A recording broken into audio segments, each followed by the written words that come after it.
Welcome to part 3 of our alphabet study. The next letter we want to look at is the letter kaph. As you can see, it looks like a backwards letter C in the English language. It fits fully within the letter box that we have drawn, and the only way that it wouldn't fit is if it was in its final form in the kaph sofit. And as you can see, it comes directly below the box in this form.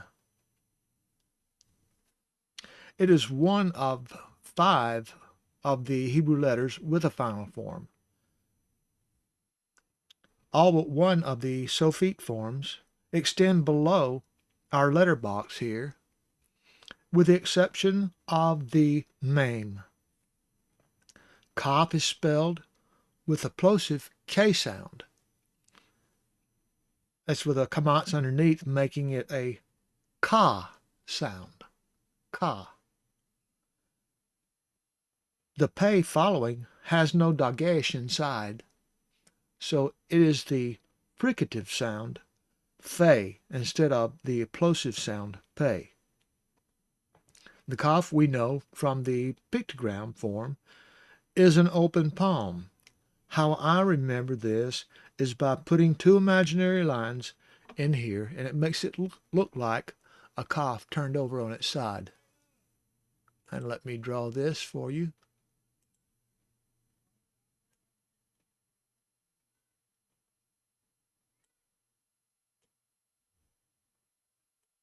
Well, that's a little close together, but you can get the idea of how now it looks like a kaph turned on its side.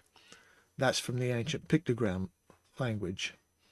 Very similar, at least. Okay, let's remove those. We'll continue on with our study. Kaph in English is spelled K-A-P-H, and it's pronounced kaph. Kaph. Let's look at some words that start with kaph. And this word is one that you will recognize when you hear it, and some of you may be able to even read it at this particular time. But the word is kaph pei resh. This means Kippur. Kippur. So, and Kippur means atonement. But let's go over the vowel sounds. This is the hirik, so it has an I sound. The kaph has a dagesh, meaning that it is the plosive sound, so it's a K sound, hard K. And then the pei has also a dagesh inside, but this is more for the fact of it being doubled. This is a doubled letter, but it also carries the sound of the plosive pei.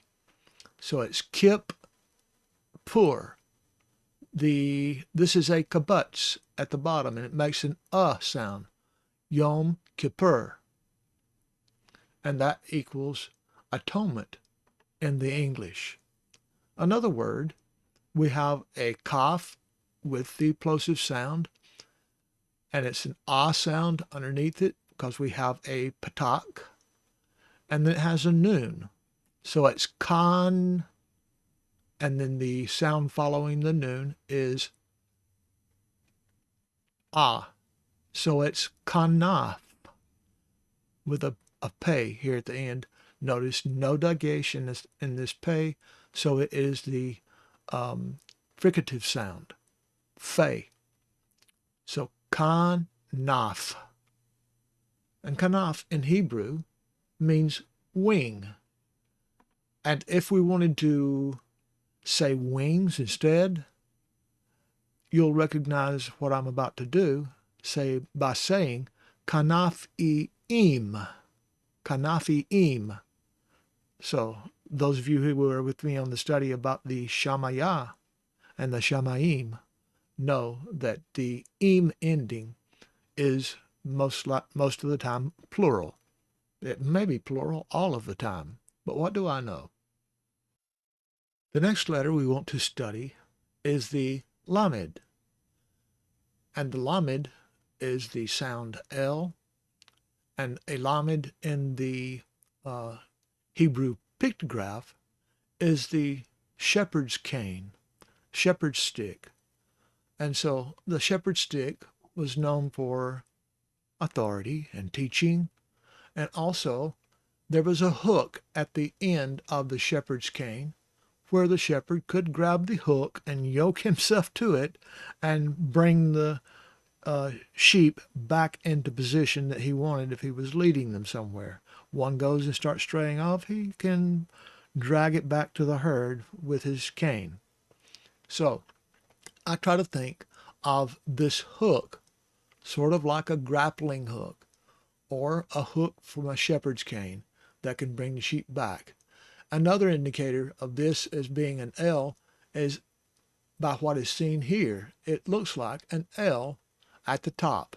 And by the way, lamed is the only letter in the Hebrew alphabet that goes above the box that we put our letters in. Well, they're not actually put in boxes, but I'm putting them in boxes here so I can help share with you the little distinct differences about each of the letters. Okay, lamed is spelled lamed mem dalet, and the lamed has a kamatz underneath. The mem has a segol. The dalet is the hard D sound because of the dagesh inside. So that is la med, lamed. And it's spelled in English L-A-M-E-D. Now you will see some variations in spelling from some of these letters when they're spelled in English, and it's because of different ideas of how to pronounce them in English. But sometimes that's a fallacy because they spell it in ways that makes you pronounce it wrong. Like the common spelling for the letter mem is M-E-M. I would tend to call that mem, but it is not in fact mem, it is mame, and we'll see when we get to that letter about the spelling of it and why it is mame. But let's go on. Let's look at our first word for lamed, which is la chema, lachem. That is the word for bread. And let's go a little step deeper into this. Let's go into the B. That's a B sound, plosive, because it's got the dagesh, and the A sound because it's a sere, and this is the Y, bay,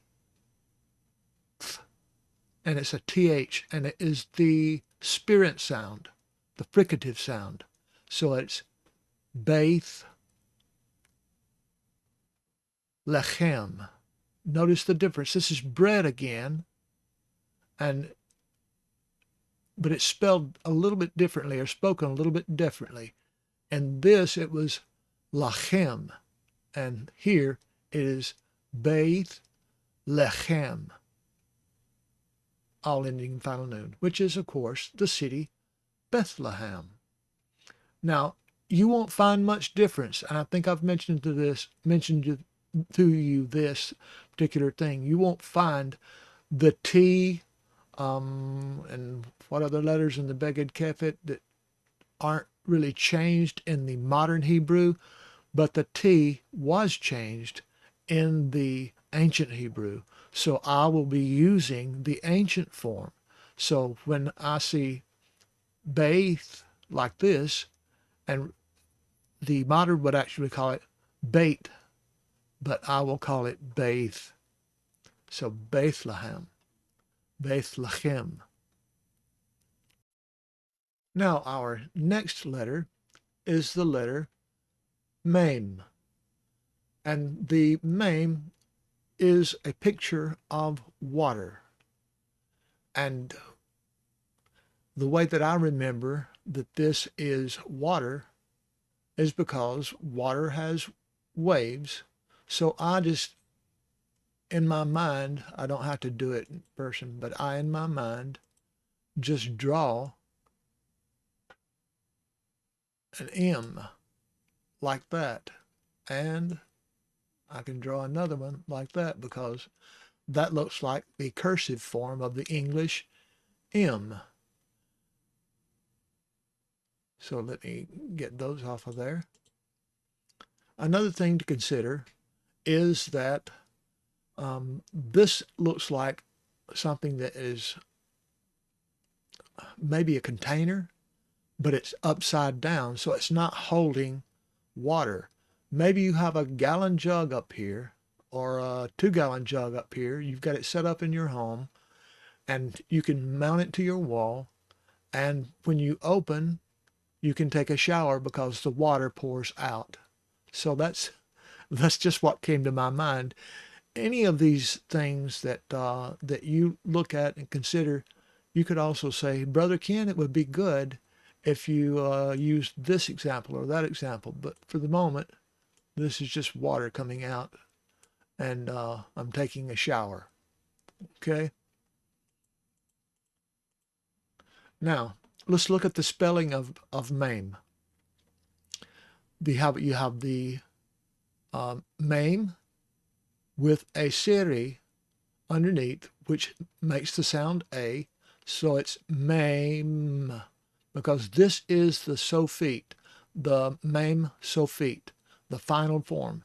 It is the only final form that does not come down below the line. So that's something to remember as well. And of course, the spelling in English, I've always seen it spelled M-E-M, but that makes me say mem. And a lot of people say mem. Even Alan, I think, said mem, but it's not mem. Naturally, you can see the spelling in the Hebrew by the Nicodot. It is mame. Okay, let's look at one of the first words for mame, and this is Maim. I think there is either a patak or a kamatz under this. I don't know why I missed it. And the same with this. It's either a patak or a kamatz under it, because it gives the ah sound in each of these words. But here we have the word mayim. This word means waters, mayim. And then we have another word, and I like this word. It is ma, and it means what. And we get the word mana from this, because they would say, what is this? Or what is it? When they found manna coming from the Shamayim. And that was what Abba was giving them to eat in the wilderness. Now the next letter in our alphabet is the letter Nun. Nun only takes up, it's one of the more narrow letters. It only takes up 2 quadrants of our lettering box. And Nun is spelled Nun, wall with a shuruk, and then Nun, final Nun, which comes below the line of the letter box, because this is the Nun sophete. And so the shuruk makes the U sound, so it's noon. And the spelling is usually N-U-N, but most people catch on and don't call it none. They call it noon, as in noontime. Let's look at our first letter for noon, and this is that's actually okay. Actually, something from the last letter. Okay, this is the word. This is an ah sound. It's a kamatz, and another kamatz, with a nas sound. So this is na, cha, sh, nachash, which is the Hebrew word for snake. And then you guys will recognize this name. This is a name, or it can be an adjective describing a particular kind of person. This is na, and we have the B sound because of the dagesh inside the bait. So it's na bal. But my mouse jumped right off the screen. I tried to commit suicide. Nabal. And the word Nabal means scoundrel or bad guy. And it is the name also of Abigail's husband. Remember, when David and his men, his mighty men, were guarding in that area, he sent messengers to Nabal asking if he could give them some food, some meat and some vegetables and bread, whatever he had for his men to eat. And he really treated them rough, and he did not give. And David says, we've been here all this time with this man next to him, and he's never come up missing one single sheep. We've protected and kept raiders from raiding his flocks, and this is how he treats us. So it was in David's heart from the beginning to go and get revenge. But Abigail, when she heard of it, she heard what had happened. She quickly gathered stuff together and slaughtered and took a feast to David and his men. And when she lighted off of her horse, she spoke with David and told David, please don't do this because, well, it's written in the scriptures, isn't it? Vengeance is mine, saith Yahweh. I will repay. So she kept David from sinning and taking revenge for himself. So later, it wasn't very much longer after that, Nabal got sick and died. And David heard about it, and he sent messengers to go and tell Abigail to come to him. He was going to marry her, and he did. So I thought that was a touching story. Now let's go over our final letter for this part 3 of the Aleph Bet series. We have the letter samech. And samech it looks almost like an O. And in fact, it even looks more like an O when you write it in the book fonts. It looks more like an O because there's a tail here. And it looks like somebody just making a zero, an O. But samech carries the sound of the letter S. It's a S. And you would wonder why they would need a samech. But, Yah's language is perfect. So I'm not going to doubt that a samech is needed in Yah's language because it has different points and aspects of it. This is a picture of a thorn, and not so much a thorn that you would think of to prick yourself, or like the thorns that they braided and put over Yeshua's head, but more like a thorn that sticks to your hair or your clothing, sort of in the form of beggar lice or what are the other cuckleburs. Yeah, and as a matter of fact, that's how I help remember that this is the samech. I just imagine that it's got sticky things all over it and that it's like a cucklebur or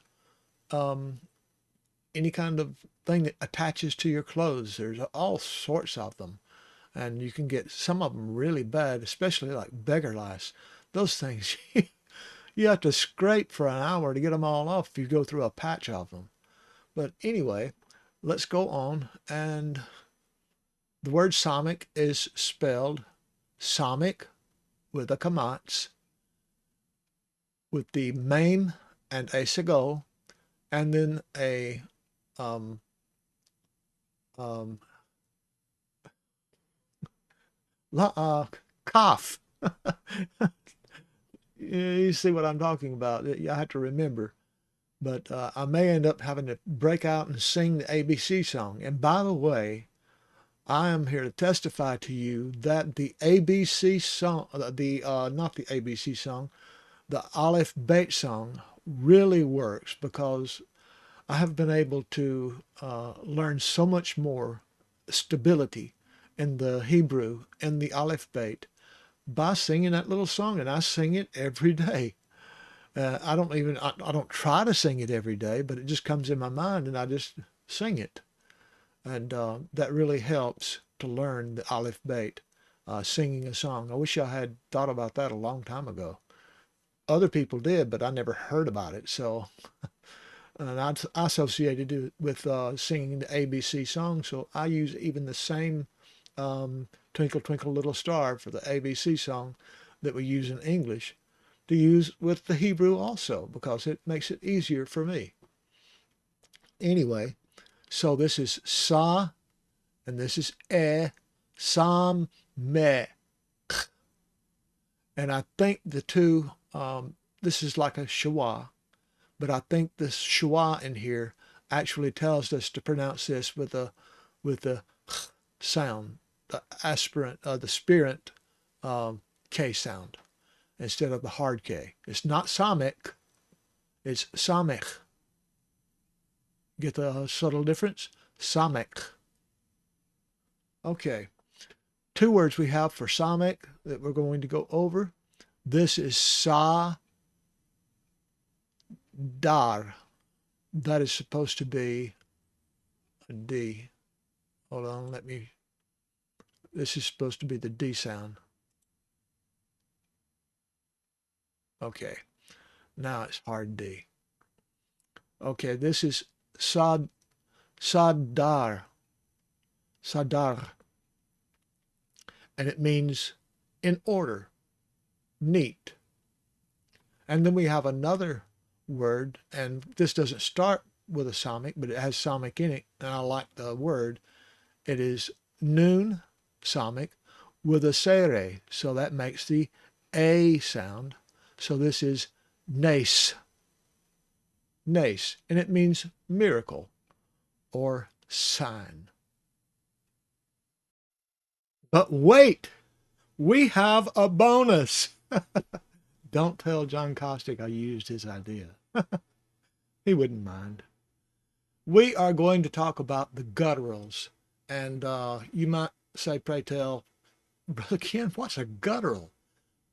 Well, it's 5 letters in the Hebrew Aleph Beit. And we're going to go over those right now and explain to you what the gutturals are.